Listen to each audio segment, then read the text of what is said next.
On Wednesday, speaking of Hanukkah, on Wednesday evening, Jews around the world will light their first candle for the holiday of Hanukkah, and will embark on a week of very unhealthy eating. Our house we have something fried every single night. We probably should not, but we still do. There's chocolate, there's dairy, it's like whatever you shouldn't eat, this was the week for it. Hanukkah is an interesting holiday. It's the least important of our chagim, of our holidays, of our festivals. It develops post-Tanakh, so post-biblical, under mysterious conditions.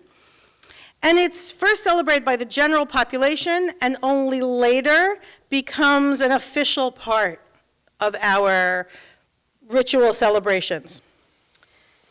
The rabbis sought to distance themselves from it, giving it a more spiritual meaning than that post-war celebration.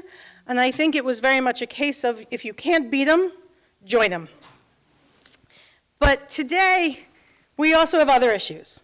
Hanukkah is overshadowed by the holidays that the people around us celebrate. And I'll be honest, when you compare just bit for bit, Christmas wins. It has songs, it has music, it has lights, it has just so much magistry and pageantry. And Hanukkah's like, whatever. And only one day of horrible eating? Well, depends. But none of that really matters. Because Hanukkah, in a different way than our Chagim, in a different way than the high holidays, in a different way than the Shalosh Regalim, Hanukkah occupies a special place in the Jewish heart. And for centuries, communities refused to relinquish this celebration, which is why the rabbis had to come up with that spiritual idea. And over time, that meaning, that place, just became stronger and stronger. So it's the stories, I think, that give Hanukkah its meaning. Some of the stories we know well. We know the story of Matityahu. We know the stories of Judah. You might even know the story of Judah's brother Shimon. If you don't, ask me about it later. But there are others that are less well known. They're apocryphal in nature, as are the Maccabees themselves. And they were preserved in different communities, and different celebrations rose up around them. They are stories of human action leading us to redemption. And I think that is why they occupy such an important place. About Hanukkah, the Talmud teaches, Sha'af hein hayu ba'oto hanes. Women were also part of the miracle. This is something that's unique because usually it doesn't specify. Either it talks about men or it talks about people, but it doesn't specifically talk about women. Rashi comments on this, Va'al yad isha na'aseh hanes, that not only were women part of it, but by the hand of a woman, the miracle came about. So there are 3 stories I want to share with you shortly. First, Hannah and her 7 sons. You may know some of these, you may know all of them. Hannah and her sons are brought before Antiochus. He forces them to eat a pork, a ham sandwich or something, pork that is placed before them. And it's representative, that eating, that act is representative of relinquishing their religion, of giving up being Jewish. And each one says no. They are tortured, they are eventually killed. And when her youngest stands before them, Antiochus urges her, 6 of your sons have been killed. Convince the 7th to live. And she says, no. We live as Jews, and we will die as Jews. Her commitment to Jewish law and to Jewish life has inspired many as we've faced persecution and pogroms. We all know the story of the idols defiling the temple as the impetus to the rebellion, but it didn't start there. In protest of a prima nocten law requiring Jewish women go to the governor, the Assyrian Greek governor, on the night of their wedding, Hannah, another Hannah, daughter of Matityahu and sister of Judah and the other Maccabees, at her own wedding tears open her gown and exposes herself, and her brothers reasonably scream, "What are you doing?" And she looks at them and gives back exactly what they give to her and says, "Shema, listen. I'm standing here exposed to you with no sin, and you're angered about this? Shouldn't you be incensed about the fact that I'm about to go be abused?" And it's that moment, we're told, that the rebellion actually begins, not the idols in the temple, but the human interaction.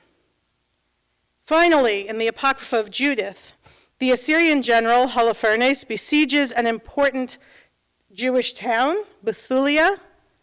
There's a question about exactly where this may be. It may be Jerusalem, it may be Shechem, it may be someplace. Either way, it was very important and is besieged. And the elders, worn down, people are starving, are discussing surrender. And Judith, determined not to allow this, influential in her own right, says, "Give me a few days. I will figure it out."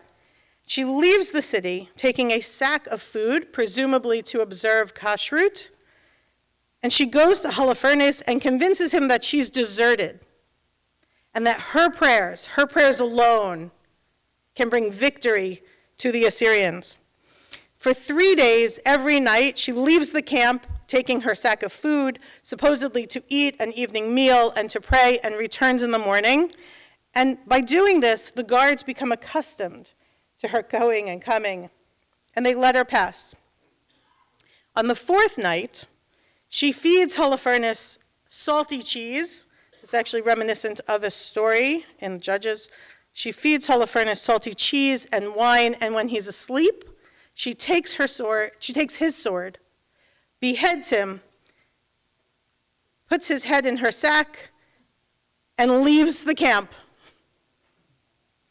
In the morning, when his soldiers see the body of their general, having mysteriously died in the night, they flee in panic, thus granting the Jews a victory by a woman's hand. Scholar Francine Klagsburn taught that from these women, we learn strength and steadfastness in the face of adversity, willingness to change the status quo to work towards a better life, and the need to challenge wrong and to call out those who should be acting when they are not. At the worst of times, Jews have clung to these lessons. We've clung to the fact that Hanukkah is not about God saving us, but it's about us saving us. They found ways to light Hanukkah candles, raising their souls and hopes with the light as it rose to heaven. In closets, in concentration camps, in back rooms, and importantly, when able, right in the front of our homes, in our front windows, or outside. This year, we're going to light for ourselves, but we'll also be lighting for those who will not be able to light. We can embody these miracles that these women performed for us by doing our part to bring about a more redeemed world. And so I just want to offer a simple prayer. Yehi ratzon she'or hanerot halalu yimalei et libenu v'nishmotenu im koach v'kedusha. May the light of these candles infuse our hearts and souls with strength and with kedusha. Yehi ratzon shezeh or yigdal v'yadir kemo ha'orot b'kol laila v'yadrich et chayenu. May this light grow and increase as our candlelight does each night. May we carry these lessons forward, and may we not be brought down by what is happening around us. I wish you a Shabbat Shalom, a Hanukkah Sameach. Eat a little roughage with your fried food.